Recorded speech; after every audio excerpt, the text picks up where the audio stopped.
अस्सलाम वालेकुम नाज़रीन, आसपास होम कुकिंग में आपको वेलकम करती हूँ और उम्मीद करती हूँ आप सब खैरियत से होंगे। आज मैं आपके साथ आलू की चटपटी मज़ेदार सी चाट की रेसिपी शेयर कर रही हूँ। बहुत आसान है इसको बनाना, बहुत जल्दी बनकर तैयार हो जाती है और बहुत ज़्यादा टेस्टी बनती है। और इसको मैं इमली की खट्टी मीठी चटनी के साथ बनाऊँगी, तो आपने इस रेसिपी को लाज़मी देखना है, एंड तक देखना है, स्किप नहीं करना। और अगर चैनल पर नए हैं तो सब्सक्राइब कर लीजिएगा और अगर वीडियो आपको अच्छी लगे तो लाइक ज़रूर कर दीजिएगा। तो चलें मज़ेदार सी चटपटी आलू की चाट बनाना शुरू करते हैं। एक पैन में सबसे पहले ऑयल शामिल करेंगे। ऑयल हम 3 से 4 टेबलस्पून शामिल करेंगे। ऑयल को पहले हल्का सा गर्म कर लेंगे। उसके बाद हम उबले हुए आलू शामिल करेंगे। ये आधा किलो आलू हैं जिनको मैंने पहले चौकोर कट कर लिया, उसके बाद बॉईल किए। इससे क्या होता है, टाइम की बचत हो जाती है, बहुत जल्दी बॉयल हो जाते हैं। और दूसरा ये कि इनकी शेप भी ख़राब नहीं होती है। तो बस आलू को हमने इन ऑयल के साथ तकरीबन 1 मिनट तक इस तरह से चम्मच चलाते हुए भून लेना है, अच्छी तरह से कुक कर लेंगे। यहाँ मैं एक बात आपको बताना ज़रूरी समझती हूँ कि ऑयल के साथ आलूओं को भूनना इसलिए ज़रूरी होता है कि ऑयल का जो कच्चापन है वो दूर हो जाए और उसका आलूओं का फ्लेवर भी ऑयल में आ जाए। जब ये भून जाएंगे तो उसके बाद हम इमली का रस शामिल कर देंगे। मैंने 6 से 7 टेबल स्पून इमली का रस शामिल किया है। आप इसको घटा भी सकते हैं, इमली के रस को और बढ़ा भी सकते हैं। तो बस इसको भी काफ़ी अच्छा आलूओं के साथ मिक्स कर लेंगे और आपने ये ख्याल रखना है कि आँच हमने हल्की रखनी है, मध्यम आँच पे कुक करेंगे। नमक मैं शामिल करूँगी इसमें 1/4 टीस्पून।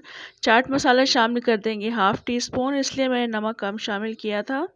कुटी हुई लाल मिर्ची शामिल कर देंगे इसमें 1 टीस्पून। ज़ीरा पाउडर शामिल करेंगे इसमें हाफ़ टी स्पून। इन तमाम मसालों को डालकर हम काफ़ी अच्छा मिक्स कर लेंगे और आँच हल्की रखते हुए इसको भूनते रहेंगे यहाँ तक कि इमली का जो रस है वो इसमें ड्राई होना शुरू हो जाए और ये मसाले इसमें काफ़ी अच्छे कोट हो जाएं। यहाँ मसालों को भी मैं भून रही हूँ। यहाँ आप ये भी कह सकते हैं ये चाट तो तैयार है, बिल्कुल बॉयल्ड आलू है, तो मसाले आप बाद में शामिल कर सकती थी, मगर यहाँ मैं इसलिए मसाले शामिल करके भून रही हूँ कि जो चीज़ ऑयल में पक जाने के बाद जिस चीज़ का फ्लेवर ज़्यादा एनहेंस होता है उसको मैंने वैसे ही शामिल कर दिया है। तो मसालों को हम काफ़ी अच्छा भून लेंगे। इमली का रस भी आप देख रहे हैं काफ़ी अच्छा इसमें ड्राई हो रहा है। तो अब हम इस चाट को यहाँ से निकाल लेंगे, ठंडा कर लेंगे, एक बाउल में शामिल कर देंगे। तब तक हम इमली की खट्टी मीठी चटनी बनाएंगे। तो इमली की खट्टी मीठी चटनी बनाने के लिए मैंने 1 प्याला इसमें भर के डाल दिया है एक पैन में और इसके बाद 1 प्याला हम पानी भी शामिल कर देंगे और इसके बाद हम स्पाइसेस शामिल करेंगे। 1/4 टीस्पून नमक शामिल करेंगे, हाफ़ टी स्पून इसमें कुटी हुई लाल मिर्ची शामिल किए, हाफ़ टी स्पून इसमें ज़ीरा पाउडर शामिल करेंगे और इसमें हम सौंठ पाउडर शामिल करेंगे हाफ़ टी स्पून।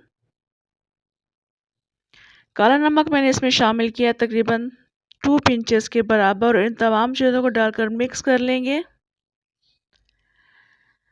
इसके बाद हम इसमें चीनी शामिल कर देंगे। मैं 3 टेबल स्पून शामिल कर रही हूँ। आप 3 से 4 टेबल स्पून या 5 टेबल स्पून जितनी आपको पसंद हो आप बढ़ा लीजिएगा। कम मत कीजिएगा, वो बहुत ज़्यादा कम हो जाएगी फिर। तो मैंने बिल्कुल मुनासिब मीठा रखा है इसमें। तो जब पानी में बॉयल आना शुरू हो जाएगा तो उसके बाद हम इसको गाढ़ा कर लेंगे, रिड्यूस बिल्कुल नहीं करना है इस चटनी को। तो 2 टीस्पून इसमें कॉर्न स्टार्च या कॉर्नफ्लावर इसमें थोड़े से पानी में घोलकर डाल देंगे, उसको थिक कर लेंगे। थिक करने के बाद बस इसको 1 से 2 मिनट के लिए मज़ीद कुक करेंगे ताकि जो कॉर्न स्टार्च का कच्चापन है वो दूर हो जाए। और इस चटनी के नीचे भी हम फ्लेम ऑफ कर देंगे, इसको भी हम एक प्याले में निकाल लेंगे, इसको ठंडा कर लेंगे।